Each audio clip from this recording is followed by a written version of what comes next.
Boa noite, amados.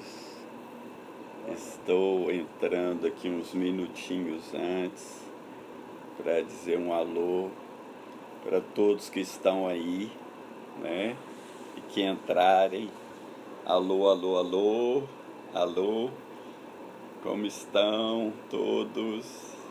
Aguardando a presença maravilhosa desses homens e mulheres que estão buscando a verdade, que estão em busca da verdade.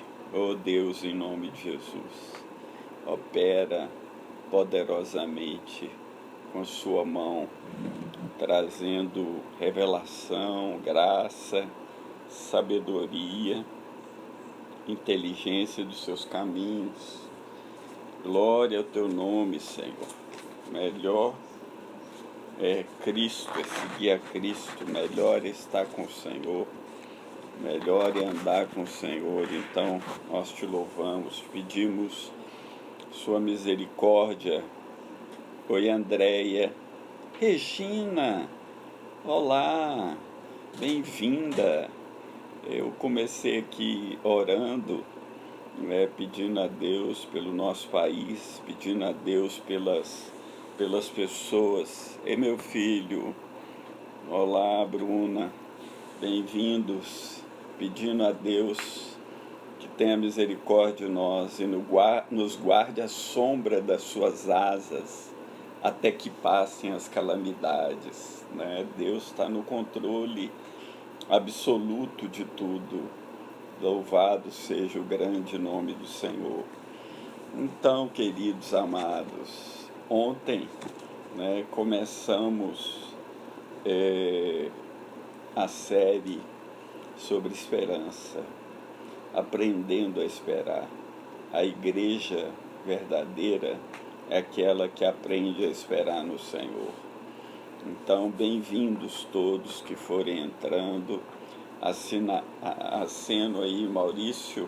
Olá, meu irmão. Bem-vindo.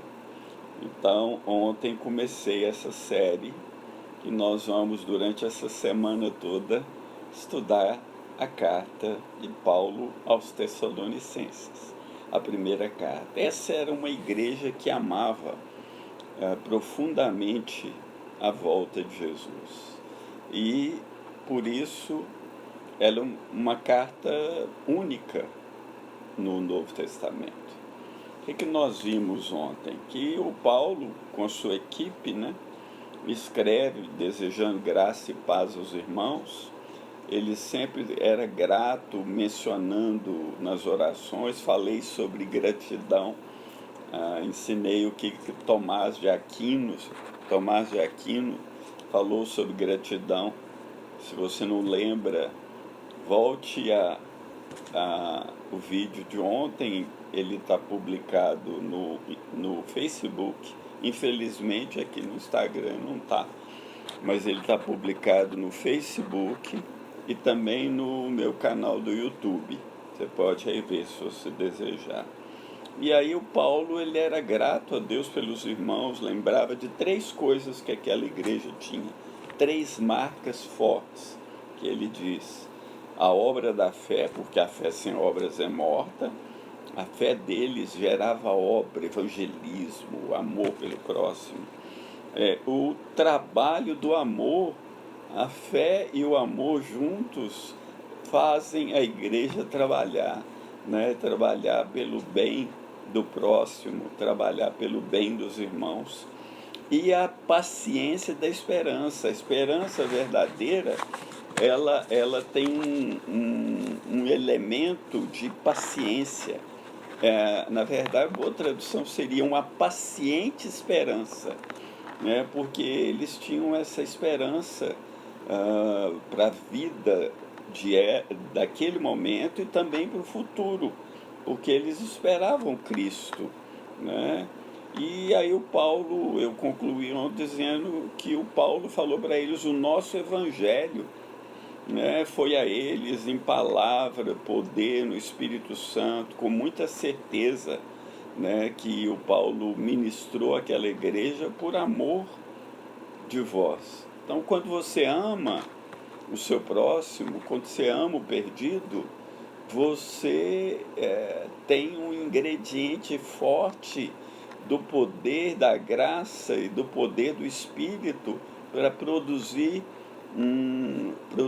novas criaturas em Deus.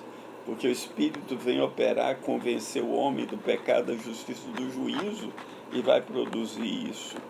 Agora, qual é a consequência daquela igreja ter recebido o Evangelho? Eu vou falar hoje. A consequência, bem-vindo, meu irmão, a consequência que aquela igreja recebeu o Evangelho com alegria, não é?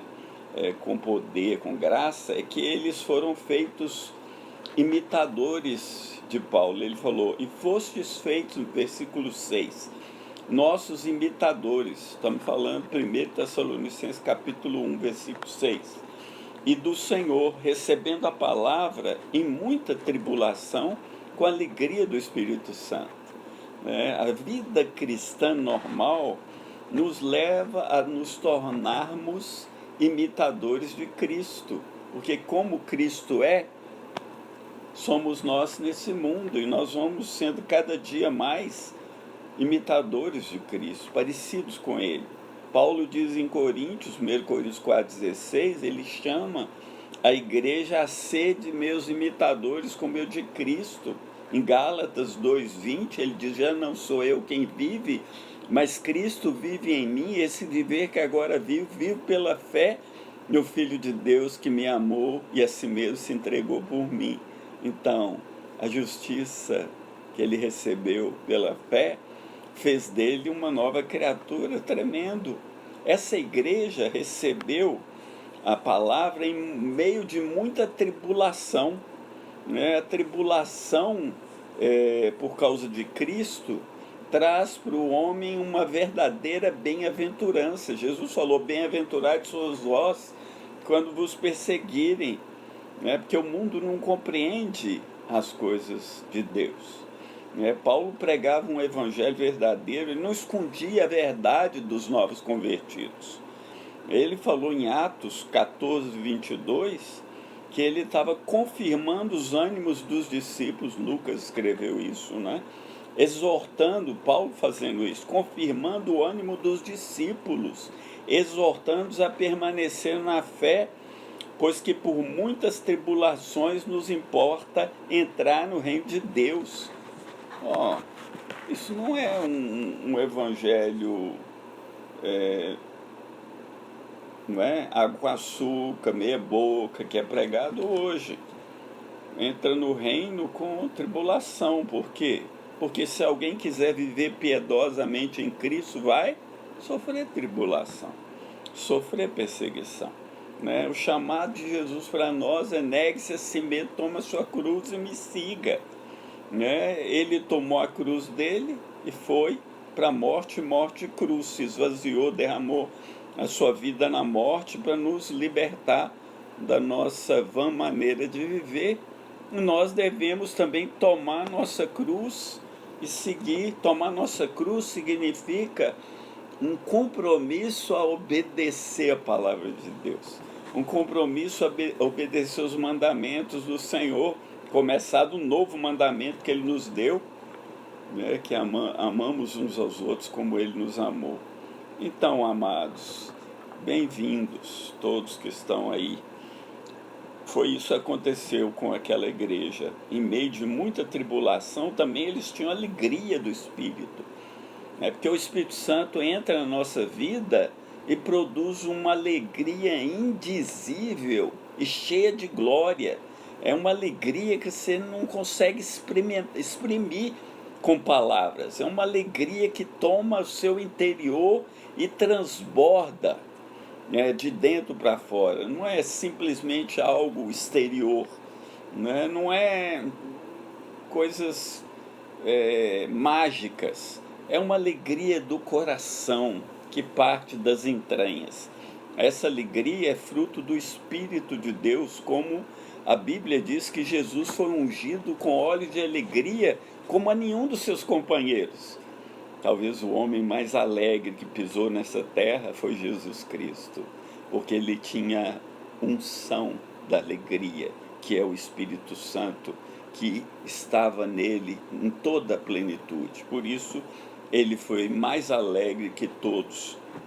Então, essa igreja sofreu, mas essa igreja também tinha a alegria do Espírito, mesmo em meio da tribulação. Estamos falando dos Tessalonicenses, capítulo 1, versículo 6. E no versículo 7, o que Paulo fala, até o 9. De maneira que vocês se tornaram exemplo para todos os fiéis da Macedônia e da Acaia.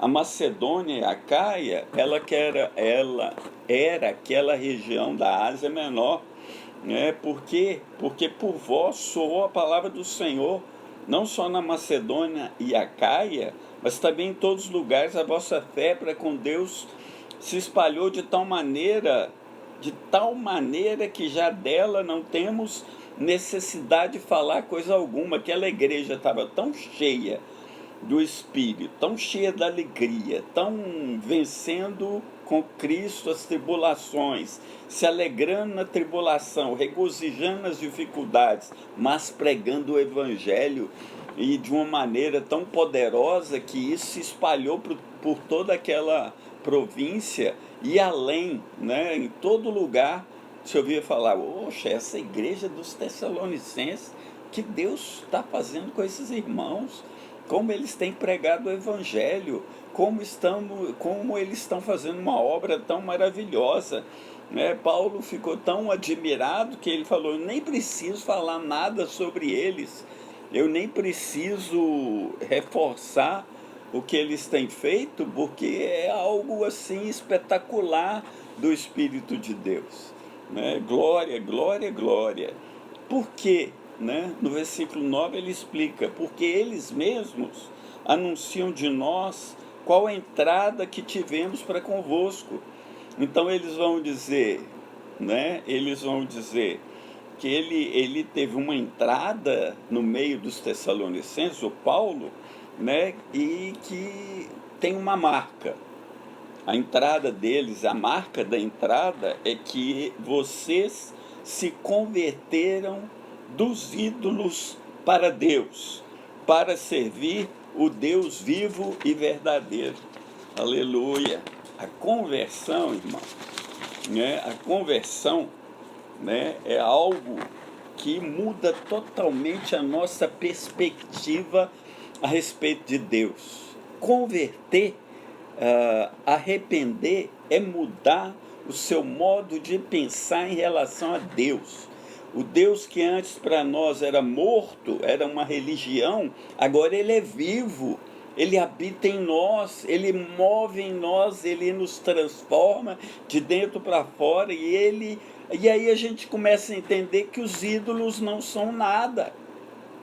Paulo diz para os coríntios que antes, no capítulo 12, 2, que eles eram levados aos ídolos mudos, conforme éreis guiados, né? Os ídolos mudos. O ídolo é mudo, a imagem é muda, não tem poder, não tem nada por trás, né? Torne-se semelhante a eles os que os fazem e os que o adoram. Por que você guarda imagem de ídolo mudo? Né? Isaías diz que a idolatria é uma loucura, porque a pessoa pega madeira, ela faz lenha, come, se aquenta e com um pedaço de madeira faz um ídolo e diz: tu és o meu Deus. Não é loucura? Não é mentira aquilo que eu faço, aquilo que eu creio? Né? E os Tessalonicenses se converteram dos ídolos mudos para servir a Deus. Irmãos queridos ouvintes, quando Deus, Cristo Jesus, na pessoa do Espírito Santo, porque Jesus disse: se alguém me ama, será amado do meu Pai. Eu e o Pai viremos e faremos nele morada. Quando o Espírito de Deus vem habitar no seu coração, tudo na sua vida muda. Tudo na sua vida é transformado, tudo é tocado, você é mudado, há um transbordar, faz-se um rio que salta para a vida eterna, a alegria toma você, o amor de Deus te toma, a bondade de Deus te invade. Por causa dessa bondade você se arrepende, você se converte de ídolos mudos para servir o Deus vivo e verdadeiro. Aqui tem um contraste. O ídolo é morto, o Deus é vivo. O ídolo é mentira, Deus é verdade, né? Quando Deus deu os mandamentos a Moisés nas tábuas da lei, o mandamento era, olha que eu vou ler literalmente o que estava escrito na tábua de Moisés. Infelizmente, algumas religiões pegaram e deturparam a Bíblia e tiraram esse mandamento da palavra. Mas você precisa checar isso. Como eu preguei semana passada, ninguém de maneira nenhuma te engane. Tiraram esse mandamento porque estão atrás do ídolo mudo, que não acrescenta nada. Olha que Deus falou a Moisés: não farás para ti nenhum ídolo, nenhuma imagem de qualquer coisa no céu, na terra ou nas águas debaixo da terra. Não te prostrarás diante deles, nem lhe prestarás culto, porque eu, o Senhor, o teu Deus, sou Deus zeloso, que castiga os filhos pelos pecados de seus pais até a 3ª e 4ª geração daqueles que me desprezam. Mas trato com bondade até 1000 gerações aos que me amam e obedecem aos meus mandamentos. Eu quero te dar uma notícia. Para uns pode ser uma má notícia, para outros é uma boa notícia. Esse mandamento não foi revogado. Nenhum dos 10 mandamentos foi revogado. Você precisa atentar para eles. Mas você foi livre da lei por Jesus Cristo, porque a lei foi implantada no seu coração pelo Espírito de Deus. Então, não farás para ti, né? Não se prostrará. Deus abençoa aquele que rejeita o ídolo mudo. Então, o ídolo é mudo, é morto, o Deus é vivo. O ídolo é mentira, o Deus que os Tessalonicenses e nós seguimos, ele é verdadeiro. Eu amo o que João falou em 1 João capítulo 4. Nós somos de Deus. Eu sou de Deus. Você que crê em Cristo e segue a Ele é de Deus. E Ele nos chamou para uma vida de obediência. Vocês vão ser meus amigos se fizerem o que eu vos mando. E um novo mandamento vos dou, que vos ameis uns aos outros como eu vos amei. Outro mandamento: ide por todo o mundo, pregar o Evangelho, aproveita as oportunidades.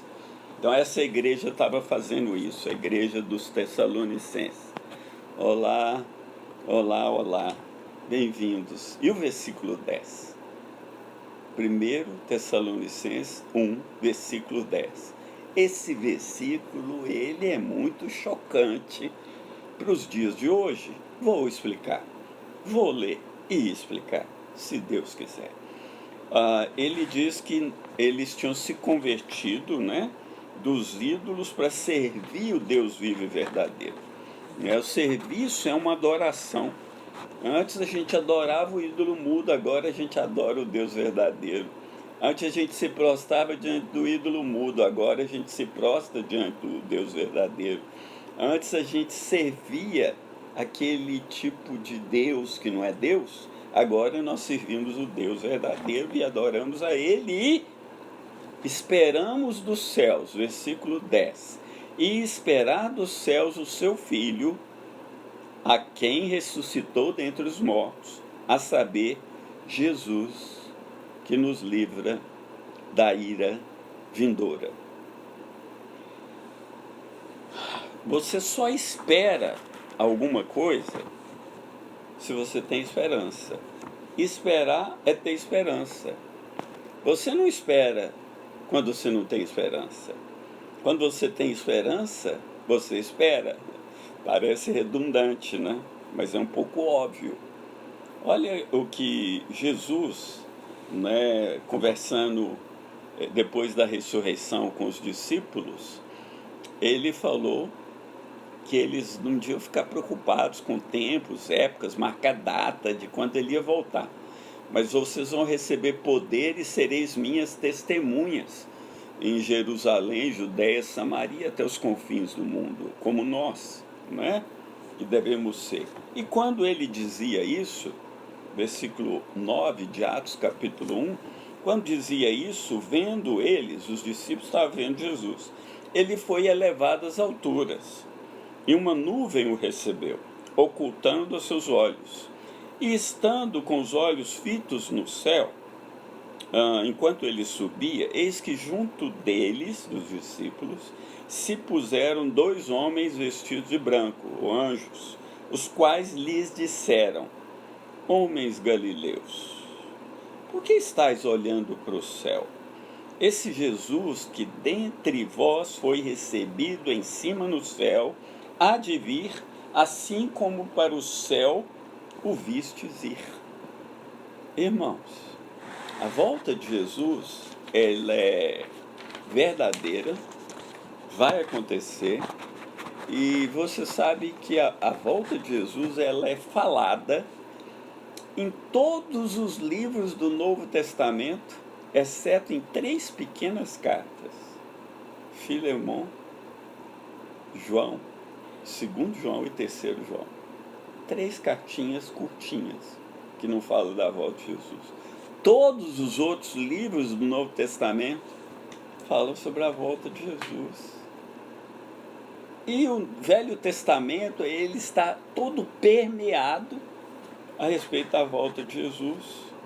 E Jesus, os anjos disseram: ele virá como vocês o viram subir. Ele virá numa nuvem, diz a Bíblia. Mais na frente vamos ver, ainda essa semana, se Deus permitir. Ele virá numa nuvem de glória. Ele virá como Deus em glória. Por que Jesus vai voltar? Basicamente tem 2 grandes motivos. Tem muitas coisas subjacentes a estas, mas quero falar de 2 grandes motivos que Jesus vai voltar. Primeiro motivo, grande motivo: Jesus virá para ressuscitar os mortos e arrebatar os que estiverem vivos naquela época que ele vier. Ou seja, ele virá para glorificar aqueles que fazem parte da sua família. Boa notícia, não é? Maravilhosa notícia. A palavra de Deus diz que Jesus é a primícia dos que dormem.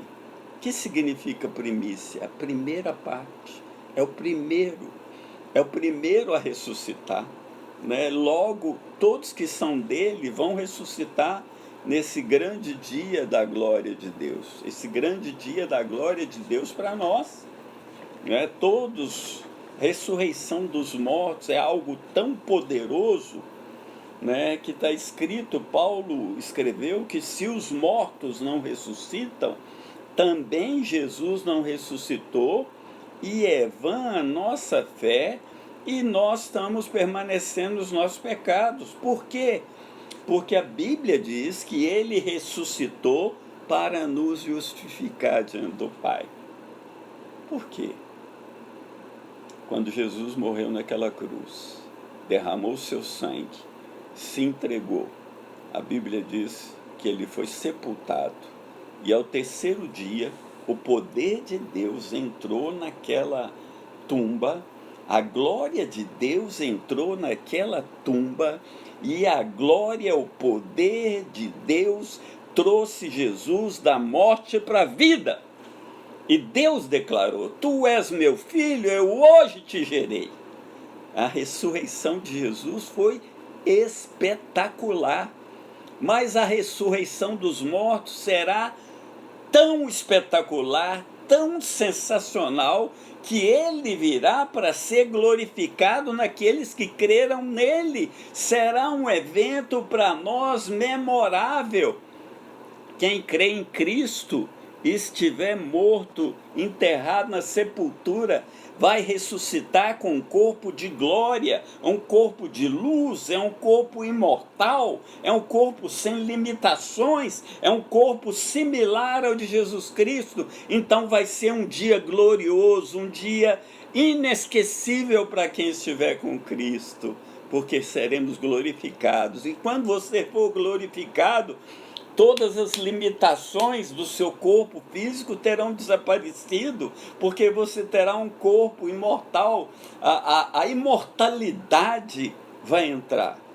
A mortalidade vai ser absorvida pela imortalidade e a corrupção vai ser absorvida pela incorrupção. E aí vai se dizer: tragada foi a morte pela vitória de Jesus. Naquele dia ele vai dar uma ordem, ele vai ordenar ao arcanjo, a trombeta, a última trombeta de Deus soará, e os mortos em Cristo ressuscitarão primeiro, e os vivos serão arrebatados. Aleluia, aleluia. A ressurreição dos mortos precisa ser pregada. Mais na frente a gente vai voltar a falar do tema lá no capítulo 4. Mas esse é o primeiro grande motivo pelo qual Jesus vai voltar. E o segundo grande motivo? Temos que tomar fôlego para falar dele, porque o segundo motivo não é muito popular se falar dele. Muitos pregadores não falam, têm medo de falar, porque se tornaram humanistas. O segundo motivo é que Jesus virá para julgar o mundo. Ele virá para julgar o mundo, ou como está escrito aqui no texto que a gente leu, né, de 1 Tessalonicenses 1, qual? Versículo 10, o que está escrito lá? 1 Tessalonicenses 1, 10, ele no finalzinho: Jesus, a quem ressuscitou dentre os mortos, a saber, Jesus, que nos livra da ira futura. O juízo de Deus é a ira futura. Agora, por que isso é tão escamoteado, escondido? Por que não pregamos isso mais? Talvez eu vou tentar explicar um pouquinho. Mas vamos ler a palavra de Deus. Apocalipse 6, 15 a 17. Os reis da terra, os grandes, os ricos, os tribunos, os poderosos, todo servo e todo livre. Aqui nessa listinha está todo ser humano. Se esconderam nas cavernas e nas rochas das montanhas, e diziam aos montes e aos rochedos: caí sobre nós, e escondei-nos do rosto daquele que está sentado sobre o trono, e da ira do Cordeiro, porque é vindo o grande dia da sua ira, e quem poderá subsistir?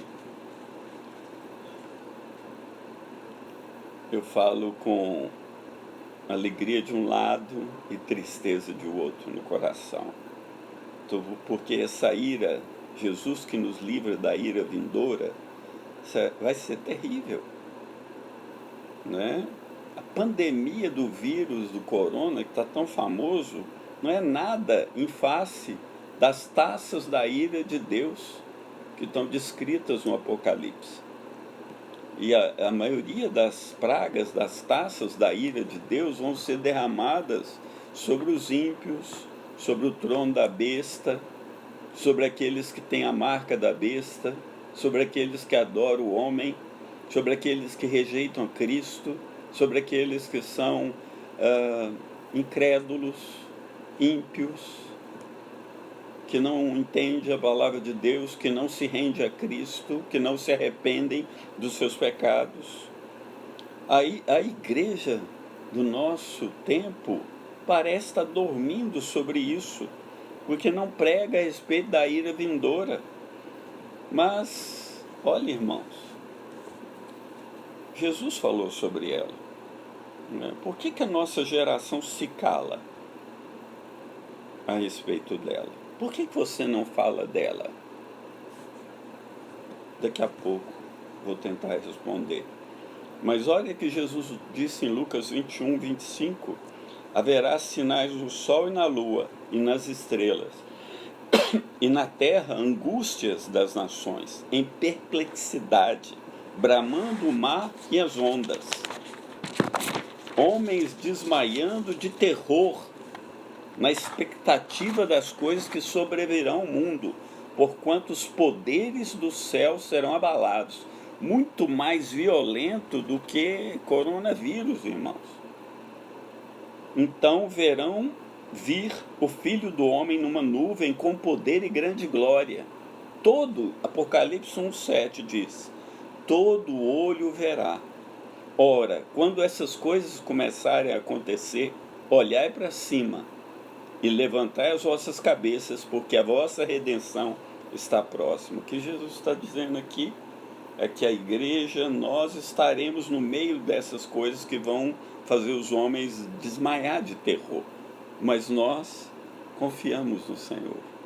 Nós entregamos a nossa vida ao Senhor. Nós, em meio de muitas tribulações, nós temos convicção que vamos estar para sempre com o Senhor, que seremos glorificados. Então não devemos temer nada, não devemos temer o homem. Em Mateus 3, 7, João Batista pregando, vamos ver o que João Batista pregava. Vendo ele muito dos fariseus e dos saduceus que vinham ao seu batismo, dizia-lhes, raça de víboras, quem vos ensinou a fugir da ira futura? Interessante que João Batista usa o mesmo termo que Paulo usa nos Tessalonicenses, um termo similar da linguagem de Apocalipse 6, a ira do Cordeiro, a ira de Deus e do Cordeiro, e os homens vão ter uma noção que o que está acontecendo vem de Deus, vai ser terrível aquele tempo. Romanos 2, Paulo fala isso, Romanos 2, 5, mas segundo a tua dureza e teu coração impenitente, ou um coração que não se quebranta, um coração que não se arrepende, um coração que não reconhece seus erros, um coração que não volta atrás, um coração que não perdoa, isso é um coração impenitente. Você entesoura ira, você tem um tesouro guardado, é ira. É isso que Paulo fala, irmãos, queridos. Entesoura ira para ti no dia da ira. Esse dia que eu estou falando vai ser o dia da ira e da manifestação do justo juízo de Deus. Deus vai julgar o mundo.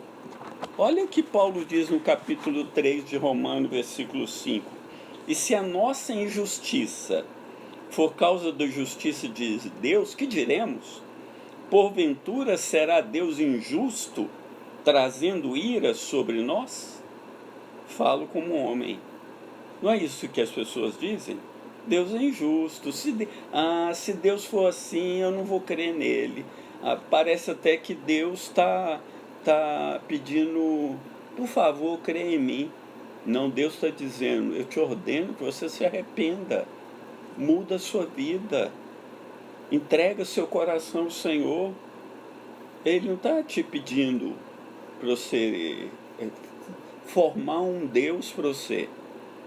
O ídolo mudo. Você quer um Deus à sua imagem? Você quer Deus do seu jeito? Ou o Deus da palavra de Deus? Ou o Deus da Bíblia?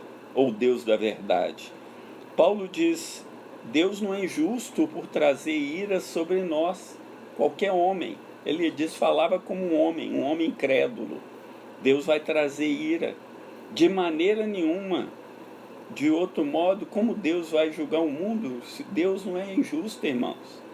Deus é tão justo que ele puniu o seu filho e derramou a ira dele sem mistura sobre Jesus naquela cruz, de tal modo que Jesus falou, Eli, Eli, lama sabachthani, Deus meu, por que me desamparaste? Aquele que não conhecia pecado, Jesus, Deus o fez pecado por nós, para que nele nos tornássemos justiça de Deus. Foi a justiça de Deus que abriu a porta do céu para você entrar. E a ira de Deus caiu sobre Jesus naquela cruz para não cair sobre você naquele dia.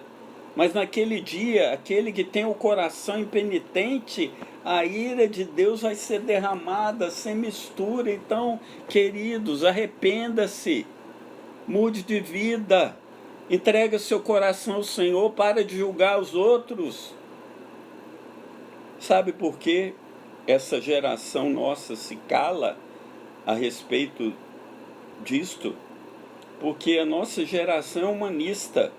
A nossa geração não ama o próximo. Quando você não ama o seu próximo, você não diz a ele a verdade. Mas porque eu te amo, eu te digo a verdade. Porque eu te amo, eu vou pregar o evangelho da glória de Deus. É o evangelho da verdade. Eu não vou te esconder a verdade do evangelho, né? A nossa geração tem medo de falar de um Deus irado, porque acha que falando disso vai formar pessoas que têm medo. Como isso? Jesus falou do inferno.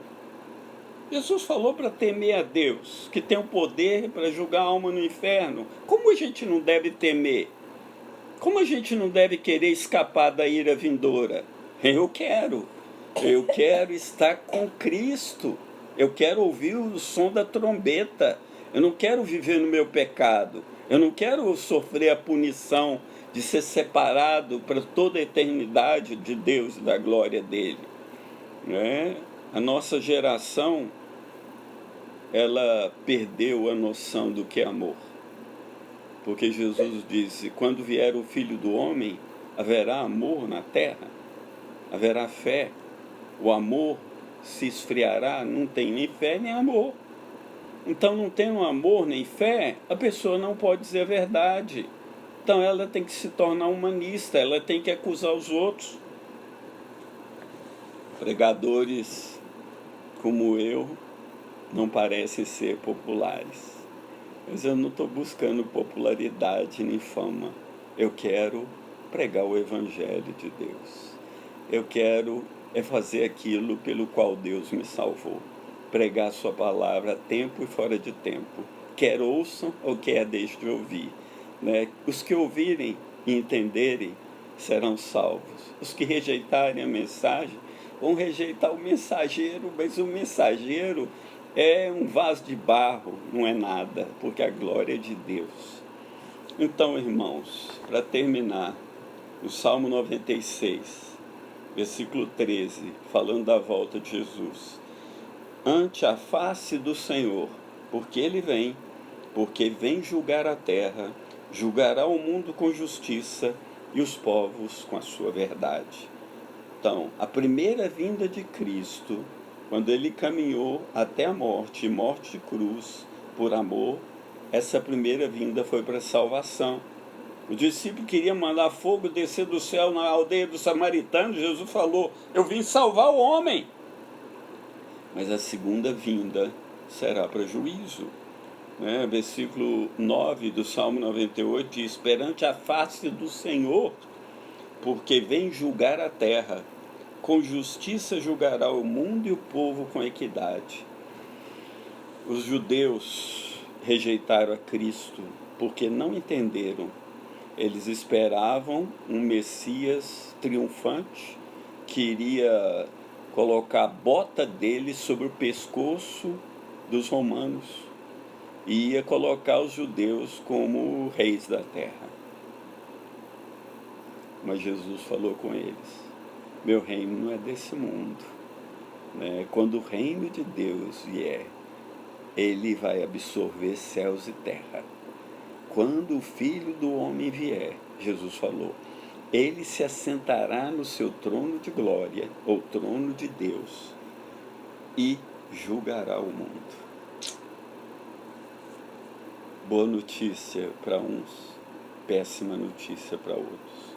Boa notícia para aqueles que creem, porque quem crê não entra em juízo, mas passou da morte para a vida. má justiça ou má notícia para os que não creem, porque eles serão lançados nas trevas exteriores. Ali haverá choro, pranto e dor. Irmãos, para encerrar, estava ouvindo um irmão muito abençoado, Leandro Lima, é um presbiteriano, e ele falou uma coisa interessante que eu meditei nesse dia. O coronavírus é um sinal da misericórdia de Deus. Tem um juízo por trás? O corona foi Deus que enviou, foi o homem? Não sabemos. Mas sabemos que todo mundo, bilhões de pessoas presas em casa, se está certo ou não, não sei dizer. Todo mundo preso em casa e com isso há uma restrição para o pecado. Tem muito pecado que não está podendo ser cometido, porque as pessoas estão presas em casa. Agora, queridos, não aproveite o momento de estar em casa para gastar o seu tempo e a sua vida com pornografia, com más leituras, com filmes de violência, coisas que não dão glória a Deus. Aproveite o seu tempo para buscar Deus, para estudar, para ler, para ouvir, pregar o Evangelho do Deus Todo-Poderoso. E assim aguardar dos céus o seu Filho, que vai te glorificar e vai te livrar da ira futura. Amém. Glória a Deus. Quero orar e quero te convidar para orar comigo. Também quero te encorajar, e Rose, quero te encorajar a pegar essa palavra e espalhar, compartilhar. Eu estou amando esse negócio, né? Porque ontem, eu acho que perto de mais de 50 pessoas ouviram, e no Face eu vi lá 8 compartilhamentos. Significa que os amigos dos meus amigos, ou de pessoas que me conhecem, que estão ouvindo, estão também ouvindo essa palavra. Se você crê que essa palavra é de Deus, veio de Deus, então publica aí, compartilha com seus amigos, não tenha medo, tenha coragem. Não entra nessa geração que quer falar que Jesus te ama, mas esconde a verdade. E quando a tempestade vier, vai levar todos. Ok, amados? É isso. Ó, coraçãozinho. É por amor. Vamos orar, pedir pelo nosso país. Vamos orar, pedir para que Deus sopre essa pandemia para longe de nós. Em nome de Jesus. Amém. Pai, obrigado. Teu é o reino, é o poder, é a glória para sempre. Nós te amamos, nós te adoramos, nós bendizemos o seu nome. Não há outro semelhante ao nosso Deus, não há outro como nosso Pai, aquele que reina sobre todo o universo, aquele que canta, aquele que chama as estrelas, cada uma pelo seu nome, e elas em resposta cantam louvando ao Senhor, aquele que enche os céus dos céus e que nada pode conter a ele, que a casa feita por mãos humanas não pode conter a ele, mas um coração humilde e quebrantado ele não despreza, e ele vem habitar nesse coração que o ama. Pai, obrigado. Tem misericórdia do nosso país, tem misericórdia desse tempo que a gente vive, né? Oh Deus, né? Faz pela sua graça maravilhosa, pela sua misericórdia grandiosa, esconde o teu povo à sombra das tuas asas até que passem as calamidades. Livra o teu povo, livra as pessoas do mal. Tem misericórdia do nosso país, tem misericórdia do nosso presidente, dá a ele um pulso forte.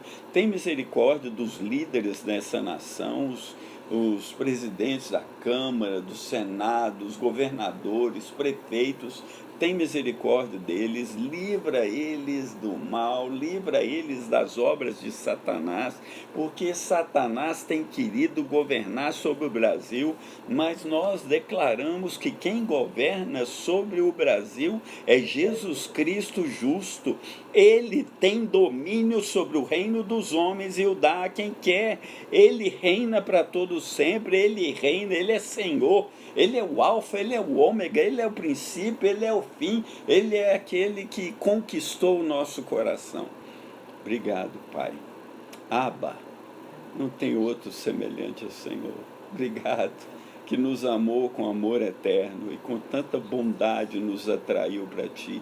Atrai, chama aqueles que ainda não Te conhecem para entrar no reino e compreender a Sua verdade.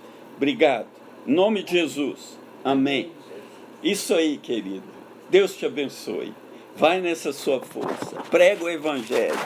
A tempo e fora de tempo. E eu vou aqui encerrar primeiro no Instagram.